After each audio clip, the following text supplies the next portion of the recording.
पूर्व प्रधानमंत्री अटल बिहारी वाजपेयी की पुण्यतिथि पर उन्हें श्रद्धांजलि देने बिहार के मुख्यमंत्री नीतीश कुमार पटना से दिल्ली पहुंचे। सदैव अटल समाधि पर नीतीश कुमार ने यहां पुष्प अर्पण किए और अपने उन दिनों को याद किया जो उन्होंने अटल जी के साथ बिताए थे। नीतीश कुमार से जब ये पूछा गया कि आप इस बार सदैव अटल क्यों आए हैं खास तौर पर, तो ऐसे में उन्होंने बताया कि उनके मन में अटल जी के प्रति बहुत श्रद्धा है और वो हमेशा ये व्यक्त करने के लिए आगे आते रहते हैं। लेकिन कहा यही जा रहा है कि दरअसल नीतीश कुमार इस यात्रा के जरिए ये बताना चाह रहे हैं कि जो पूर्व की बीजेपी थी वो ज़्यादा सबों को साथ लेकर चलती थी, जो कि मौजूदा समय में नहीं है।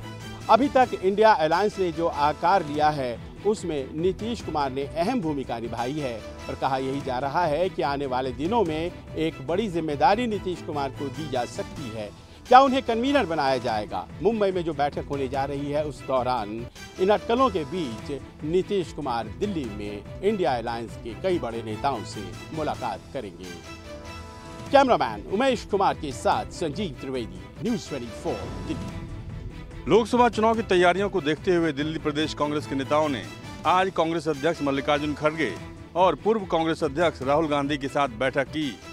बैठक में लोकसभा चुनाव की तैयारियों पर चर्चा तो हुई ही, साथ ही आम आदमी पार्टी से गठबंधन कैसे हो इस पर भी माथापच्ची हुई। दिल्ली में लोकसभा की 7 सीटों पर कांग्रेस और मुख्यमंत्री अरविंद केजरीवाल की आम आदमी पार्टी के बीच गठबंधन की पूरी संभावना है। केजरीवाल के विपक्षी गठबंधन इंडिया में शामिल होने के बावजूद दिल्ली कांग्रेस के ज्यादातर नेता आम आदमी पार्टी के साथ गठबंधन के खिलाफ हैं। दिल्ली के नेताओं की राय के खिलाफ जाते हुए कांग्रेस ने संसद में दिल्ली सर्विस बिल पर केजरीवाल का पूरा साथ दिया।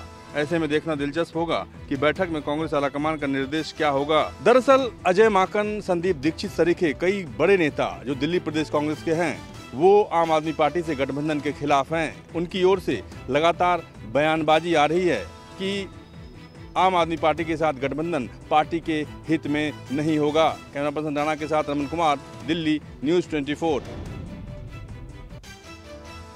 केंद्र सरकार ने नेहरू मेमोरियल का नाम बदलकर अब पीएम म्यूजियम एंड लाइब्रेरी कर दिया है और इस पर सियासत भी तेज हो गई है। कांग्रेस के वरिष्ठ नेता जयराम रमेश ने कहा कि मोदी के पास भय, कठिनाई और असुरक्षा का एक बड़ा बंडल है, खास तौर पर जब भारत के पहले और सबसे लंबे समय तक देश सेवा करने वाले प्रधानमंत्री नेहरू की होती है तो चीजें साफ तौर पर नजर आ जाती है।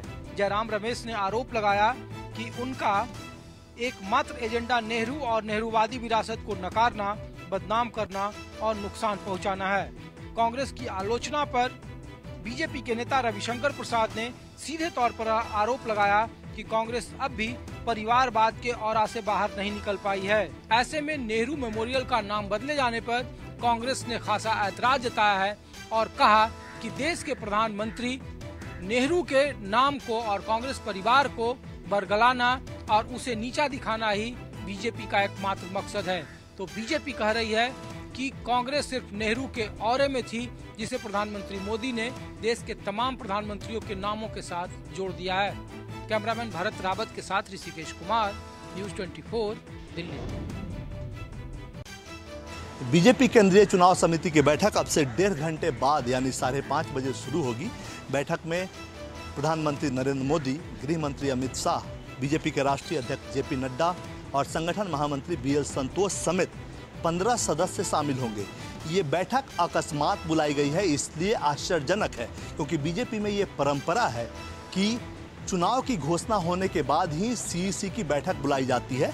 सीईसी वो बॉडी है पार्टी की जो उम्मीदवारों के नाम पे अंतिम फैसला लेती है। आज तक के इतिहास में ऐसा नहीं हुआ कि चुनाव समिति की बैठक, बीजेपी की केंद्रीय चुनाव समिति की बैठक चुनाव आयोग के द्वारा चुनाव के ऐलान से पहले बुलाई गई हो, लेकिन आज ये हो रहा है और तमाम वरिष्ठ नेता इसमें शामिल होंगे। बीजेपी को उम्मीद है कि समय से पहले अगर उम्मीदवारों के नाम का ऐलान किया जाएगा, यानी कि उम्मीदवारों को बता दिया जाएगा कि वो इस सीट पर उम्मीदवार हो सकते हैं, तो बेहतर परफॉर्मेंस की उम्मीद की जा सकती है। बीजेपी को ऐसा लगता है। कैमरामैन अमित के साथ कुमार गौरव, न्यूज़ 24 दिल्ली। महाराष्ट्र विधानसभा के नेता प्रतिपक्ष विजय वडेट्टीवार ने एक बड़ा बयान देते हुए कहा है कि पीएम मोदी ने महाराष्ट्र के उप मुख्यमंत्री अजित पवार के सामने एक शर्त रखी है। उनको कहा है कि अगर शरद पवार एनडीए के साथ आते हैं तो उन्हें महाराष्ट्र का मुख्यमंत्री बनाया जा सकता है। वडेट्टीवार ने आगे ये भी कहा कि शरद पवार एक बड़ा नेता है और उनके पास बड़ा जनाधार है। भारतीय जनता पार्टी ने 2 पार्टियों को तोड़ा है, फिर भी उसका जनाधार नहीं बढ़ा है। ऐसे में अगर शरद पवार उनके साथ आते हैं तो लोकसभा में उनको फायदा हो सकता है, इसलिए अजित पवार के सामने ये शर्त रखी है। भतीजे और चाचा की लगातार मुलाकात के बाद कांग्रेस ने भी अपना प्लान भी तैयार रखा है, जिसके तहत आज की कोर कमेटी में भी वहां पर चर्चा हुई है। कैमरामैन दिलीप पवार के साथ विनोद जगदाले, न्यूज़ 24 मुंबई। शरद पवार और अजित पवार की मुलाकात के बाद से ही महाराष्ट्र में राजनीतिक सरगर्मियां बढ़ी हुई है। चाचा भतीजे की मीटिंग के बाद से एमवीए में कंफ्यूजन पैदा हो गया है और लगातार बयानबाजी का दौर जारी है। इन सबके बीच केंद्रीय मंत्री और भारतीय जनता पार्टी के वरिष्ठ नेता नारायण राणे ने बड़ा बयान दिया है। नारायण राणे ने दावा किया है कि जल्द ही कांग्रेस के कुछ विधायक भारतीय जनता पार्टी में शामिल होंगे और हम सर्वदलीय पार्टी की सरकार बनाएंगे। नारायण राणे यही नहीं रुके, उन्होंने कहा कि 36 पार्टियां एक साथ आकर कुछ नहीं कर पाई, तो शरद पवार और कांग्रेस अगर एक साथ आ जाते हैं तो क्या कर लेंगे। वैसे भी कांग्रेस के कुछ विधायक हमारे साथ आने वाले हैं। नारायण राणे के इस बयान के बाद से एक बार फिर सवाल उठने लगा है कि क्या महाराष्ट्र की राजनीति में 4 साल के भीतर चौथा बड़ा धमाका होने वाला है। कैमरामैन अंचल सिंह के साथ राहुल पांडे, न्यूज़ 24 मुंबई। पश्चिम बंगाल की मुख्यमंत्री ममता बनर्जी 2021 के विधानसभा चुनाव के पहले खेला हवे का नारा दी थी और टीएमसी पार्टी पश्चिम बंगाल के विधानसभा में प्रचंड बहुमत से जीत हासिल की थी और तब से 16 अगस्त को खेला दिवस के रूप में मनाया जाता है और इस बार भी मुख्यमंत्री ममता बनर्जी खेला हवे दिवस के रूप में मना रही हैं और 2024 के लोकसभा चुनाव के पहले एक बार फिर से पूरे देश में खेला हवे का नारा गूंजेगा। मुख्यमंत्री ममता बनर्जी का कहना है कि इंडिया जिस तरह से गठबंधन बना है, सभी विपक्षी पार्टियां एक मंच पे है और इस बार प्रधानमंत्री नरेंद्र मोदी के खिलाफ बीजेपी पार्टी के खिलाफ खेला हवे का नारा लगेगा। तो कह सकते हैं कि इस बार मुख्यमंत्री ममता बनर्जी का खेला हवे का नारा कितना सक्सेस होता है ये 2024 के लोकसभा चुनाव के बाद ही पता चल पाएगा। लेकिन फिलहाल मुख्यमंत्री ममता बनर्जी 16 अगस्त के दिन खेला हवे का इस तरह से स्लोगन की शुरुआत की है और आज पूरे पश्चिम बंगाल में सभी क्लबों में फुटबॉल भी बांटा जा रहा है। कैमरामैन विनोद के साथ Manoj Pandey, news 24 Kolkata. Samajwadi party mission 2024 की तैयारियों में पूरे जी जान से जुट गई है। आज से जनपद बांदा में समाजवादी पार्टी का प्रशिक्षण शिविर शुरू किया गया है। इस शिविर के जरिए जातीय जनगणना, सोशल मीडिया और सरकार का किसानों के प्रति रवैया जैसे विषयों पर अपना पक्ष रखा जाएगा। आज समाजवादी पार्टी के प्रदेश अध्यक्ष नरेश उत्तम पटेल ने इस शिविर की शुरुआत कर दी है। शिवपाल यादव प्रशिक्षण शिविर को संबोधित करेंगे और कार्यकर्ताओं को प्रशिक्षित करके मूल मंत्र देंगे। वहीं 17 अगस्त को दूसरे दिन अखिलेश यादव कार्यकर्ताओं को अपना जीत का मूल मंत्र बताएंगे। दरअसल अखिलेश यादव इस प्रशिक्षण शिविर के माध्यम से न सिर्फ अपने कार्यकर्ताओं में जोश भरेंगे, बल्कि लोकसभा चुनाव के मद्देनजर उन्हें जीत का मंत्र भी देंगे। कैमरा पर्सन सचिन सैनी के साथ अशोक तिवारी, लखनऊ, न्यूज़ 24। उत्तर प्रदेश में एनडीए अपना शक्ति प्रदर्शन कर रही है और उसकी शुरुआत पूर्वांचल से हो रही है।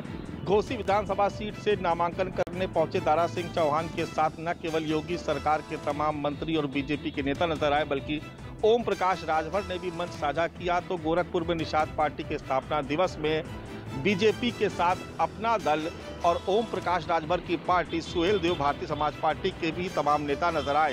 दरअसल इंडिया के गठन के बाद उत्तर प्रदेश में एनडीए का आज पहला शक्ति प्रदर्शन था। मौका था समाजवादी पार्टी से बीजेपी में शामिल हुए दारा सिंह चौहान के नामांकन का।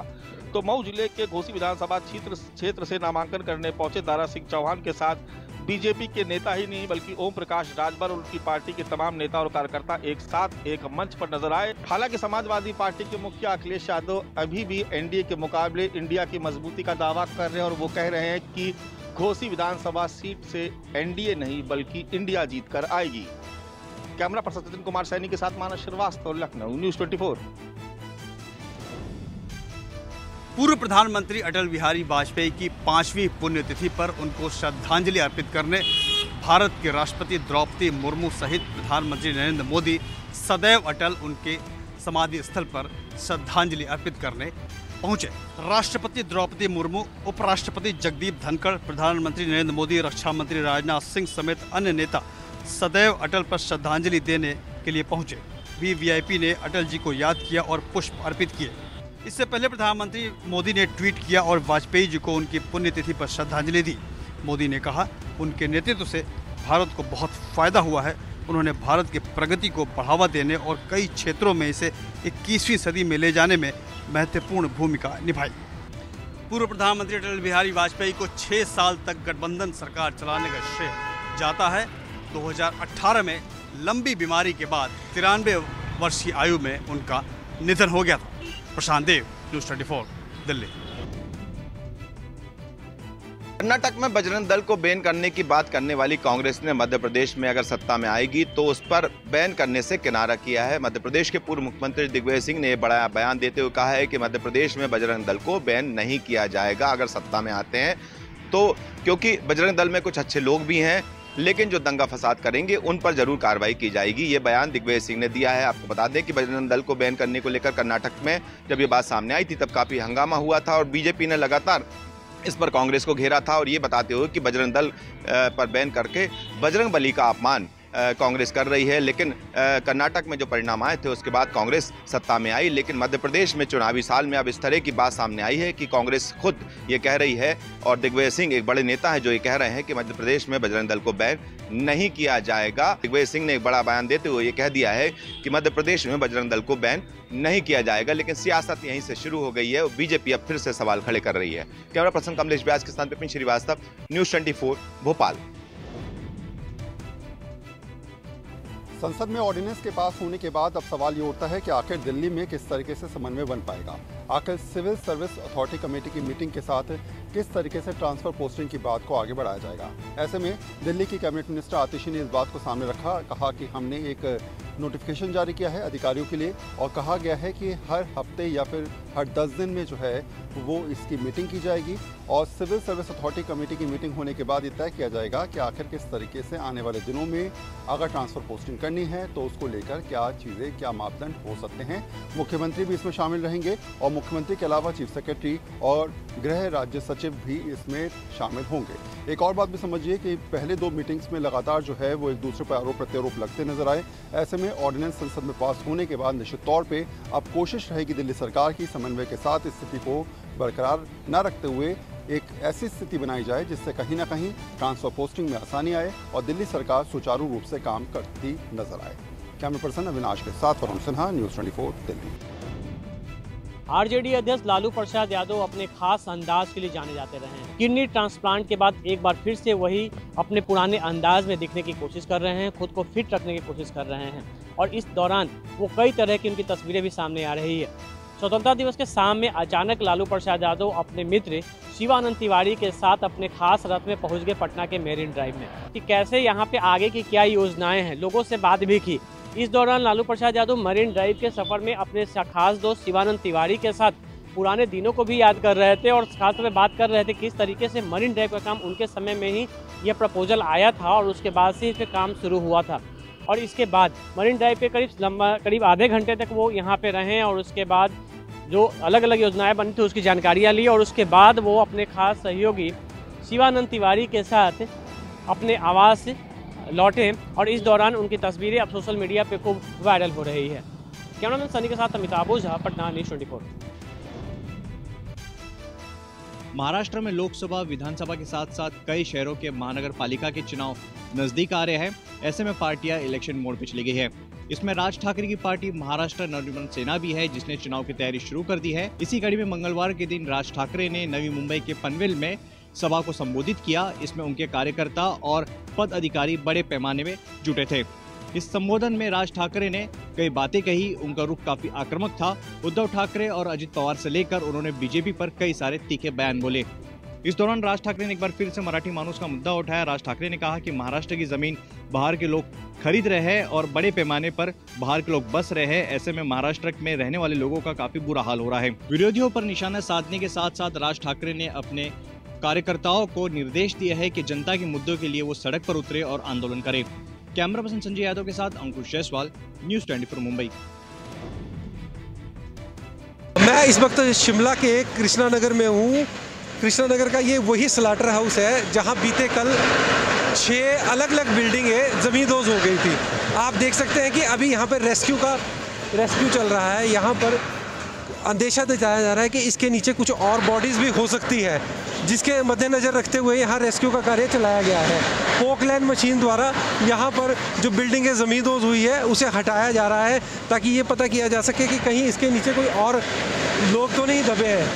प्रशासन द्वारा ये मुहिम यहाँ पर जो NDRF की पूरी टीम यहाँ पर मौके पर मौजूद है। आप देख सकते हैं कि प्रशासन के पूरा अमला भी यहाँ पे मौजूद है। राजेश शर्मा, शिमला, न्यूज़ 24।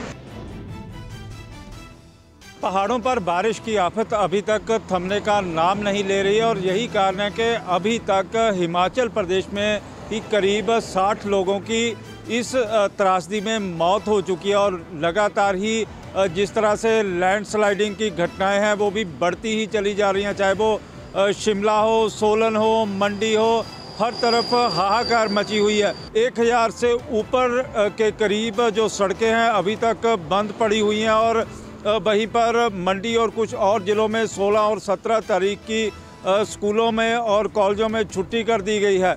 और जिस तरह से हिमाचल में बारिश हो रही है तो उसमें से जो इनफ्लो है लगातार ही जो डैम है, डैम भी भरते चले जा रहे हैं, चाहे वो भाखड़ा डैम हो चाहे फिर पौंग डैम हो। पौंग डैम में भी पानी को लगातार छोड़ा जा रहा है और उसका असर दिखाई दे रहा है होशियारपुर और गुरदासपुर के कई एरियो में, जहां पर कई गांव में पानी भर चुका है। और इसी के चलते ही पंजाब में NDRF और पंजाब पुलिस की लगातार जो टीमें हैं लोगों को निकालने में जुटी हुई हैं। कैमरामैन गंभीर सिंह राणा के साथ विशाल इंग्लिश, न्यूज़ 24, चंडीगढ़। दिल्ली में यमुना का जलस्तर एक बार फिर से बढ़ना शुरू हो गया है। दरअसल लगातार पिछले कई दिनों से हिमाचल और उत्तराखंड के पहाड़ों में ज़बरदस्त बारिश हो रही है, जिसके चलते हथनीकुंड बैराज से लगातार पानी छोड़ा जा रहा है। हालांकि अभी यमुना जो है खतरे के निशान के आसपास बनी हुई है और रात को ये खतरे के निशान से ऊपर पहुंच गई थी, लेकिन एक बार फिर से पानी जो है वो डाउन होना शुरू हुआ है और जो यमुना का मौजूदा जलस्तर है वो 205.14 मीटर के आसपास है। कल ये 205.40 मीटर तक पहुंच गया था, यानी कि खतरे के निशान से ऊपर। और अभी ये हो सकता है कि आने वाले 1-2 दिनों में जलस्तर एक बार फिर से बढ़े। हालांकि जलस्तर में इतनी ज़्यादा इजाफा नहीं होगा कि निचले इलाके जो हैं वो बहुत ज़्यादा इफ़ेक्ट हों, लेकिन जिस तरीके से हिमाचल और उत्तराखंड में लगातार बारिश चल रही है, लगातार हिमाचल के खासकर बात करें तो वहाँ पर बाकायदा क्लाउड बस्टिंग हो रही है, तो जिसके चलते और रात में ये खतरे के निशान से ऊपर आया था, एक बार फिर से डाउन हुआ, लेकिन आज शाम से एक बार फिर से जो जलस्तर है वो बढ़ सकता है। कमिश्नर साहिल के साथ कौशिक, न्यूज़ 24, दिल्ली।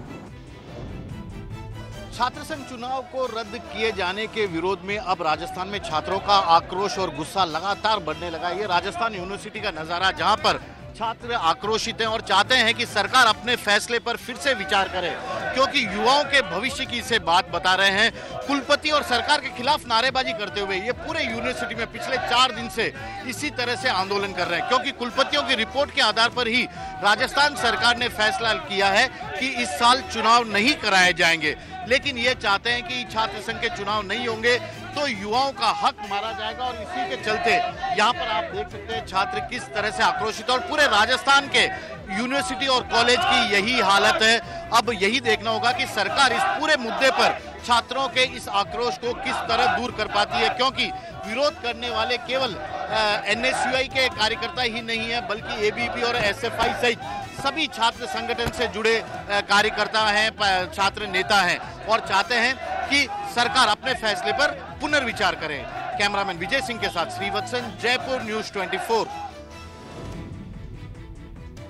WHO और भारत सरकार के आयुष मंत्रालय 17 और 18 अगस्त को विश्व स्तर पर एक शिखर सम्मेलन करने जा रहा है। आपको बता दें, ये एक तरह का पहला शिखर सम्मेलन होगा जहां पर चिकित्सा पर आधारित अंतर्राष्ट्रीय शिखर सम्मेलन भविष्य में स्वास्थ्य और जन कल्याण की दिशा में नई वैज्ञानिक प्रगति और विशेषज्ञों चिकित्सकों के लिए एक महत्वपूर्ण मंच साबित हो सकता है। आपको बता दें कि आयुष मंत्रालय और WHO की संयुक्त रूप से आयोजित प्रेस कॉन्फ्रेंस में ये कहा गया कि शिखर सम्मेलन के घोषणा पत्र से पारंपरिक चिकित्सा क्षेत्र में WHO global centre for traditional medicine को भविष्य में नए आयाम मिलेंगे। जिस तरीके से ये शिखर सम्मेलन होने जा रहा है, जाहिर तौर पर ये एक बड़ा शिखर सम्मेलन है जिसमें अपने आप में जिस तरीके से कहा जा रहा है कि देश में पहली बार होने जा रहा है, तो जाहिर तौर पर जो भारत की अलग अलग पद्धतियां हैं उनको विश्व स्तर पर और बढ़ाने की कवायद होगी। पल्लवी झा, दिल्ली, न्यूज़ 24। बिहार में फर्जी लोग भी अपनी मर्जी के होते हैं। कुछ दिन पहले बांका का एक मामला सामने आया था जिसमें गेस्ट हाउस में एक फर्जी थाना चल रहा था, जिसमें सिपाही से लेकर दरोगा और डीएसपी तक सभी फर्जी थे। और अब एक भभुआ का मामला सामने आया है जिसमें फर्जी लोगों ने अपने ही घर में पूरा का पूरा रजिस्ट्री ऑफिस खोल रखी थी। बिहार के भभुआ में फर्जी रजिस्ट्री कार्यालय का खुलासा हुआ है। शहर में फर्जी रजिस्ट्री ऑफिस काफी दिनों से चल रहा था, प्रशासन को इसकी भनक तक नहीं थी। यहाँ कार्यालय के सभी काम घूस लेकर अवैध रूप से किए जा रहे थे। चौंकाने वाली बात यह है कि यह पूरा खेल अंचलाधिकारी की सेटिंग से चल रहा था। मामला सामने आने के बाद पुलिस ने सभी फर्जी लोगों को गिरफ्तार कर लिया है और उस घर को सील कर दिया है। साथ ही अब पुलिस यह पता करने की कोशिश कर रही है कि इस घर में रजिस्ट्री ऑफिस कितने सालों से चल रही थी। कैमरामैन ऋषि के साथ सौरभ कुमार, पटना, न्यूज़ 24। भारत देश ही नहीं बल्कि पूरे विश्व की निगाहें इस वक्त चंद्रयान 3 पर टिकी हुई हैं। चंद्रयान 3 को आज एक बड़ी सफलता हाथ लगी है जब आज चंद्रयान 3 चंद्रमा की कक्षा के 5वें चरण को भी सफलतापूर्वक पार कर लिया है। ऐसे में आने वाले समय में चंद्रयान 3 का जो आखिरी पड़ाव है वो काफी मुश्किलों वाला है, लेकिन इसरो का कहना है कि वो भी सफलतापूर्वक चंद्रयान 3 पार कर लेगा। चंद्रयान 3 मिशन को लेकर इसरो ने आज ट्वीट करते हुए बताया कि रफ्तार बढ़ाने के लिए की गई आज की सफल फायरिंग थोड़े समय के लिए आवश्यक थी। चंद्रयान 3 अब चांद की 5वीं कक्षा में प्रवेश कर गया है। दरअसल कक्षा के बदलने की आखिरी प्रक्रिया को सबसे कठिन बताया गया है। इसके बाद चंद्रयान 3 का प्रोपोर्शनल मॉड्यूल और लैडर मॉड्यूल 2 हिस्सों में बंटकर अलग अलग यात्रा शुरू करेगा। इसके बाद 23 अगस्त को चंद्रयान 3 को चांद की सतह पर सफलतापूर्वक लैंड कराया जाएगा, जिस पर अब पूरे विश्व की निगाहें टिकी हुई हैं। कैमरामैन अभिनाथ के साथ दीपक दुबे, न्यूज़ 24, दिल्ली।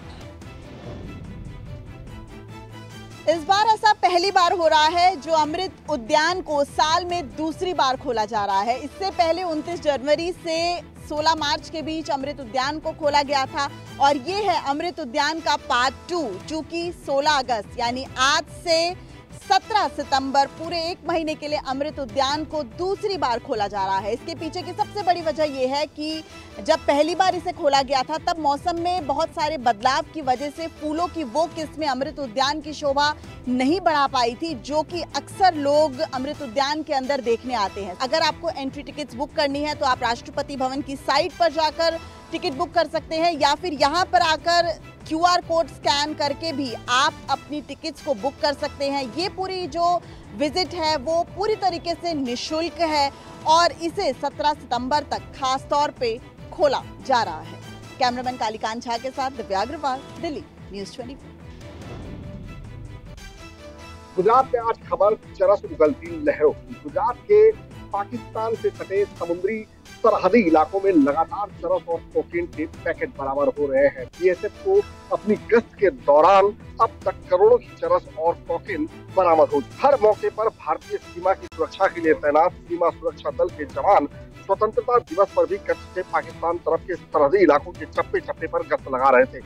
इसी पेट्रोलिंग के दौरान बीएसएफ के जवानों को 31 चरस और कोकीन के लावारिस पैकेट बरामद हुए, जिनकी कीमत करीबन 5.5 करोड़ बताई जा रही है। कच्छ के जखाऊ तट पर अलग अलग विशेष तलाशी अभियानों में 3 अलग अलग स्थानों में से, जिसमें से शेखरन पीर बेट, लूडा बेट और कुंडी बेट से 10-10 मिलकर 31 पैकेट चरस और हेरोइन के बरामद हुए हैं। ये लगातार तीसरा दिन था जब बीएसएफ के जवानों को इसी तरह के 1-1 किलो के चरस के पैकेट और कोकीन बरामद हुई थी, जिसे बीएसएफ की टुकड़ियां लगातार नाकाम कर रही हैं। लेकिन लहरों के साथ आ रहे ये लावारिस चरस और कोकीन पैकेट बीएसएफ के लिए फिलहाल सरदर्द बने हुए हैं। Cameraman Subhash Singh, Ahmedabad, news 24।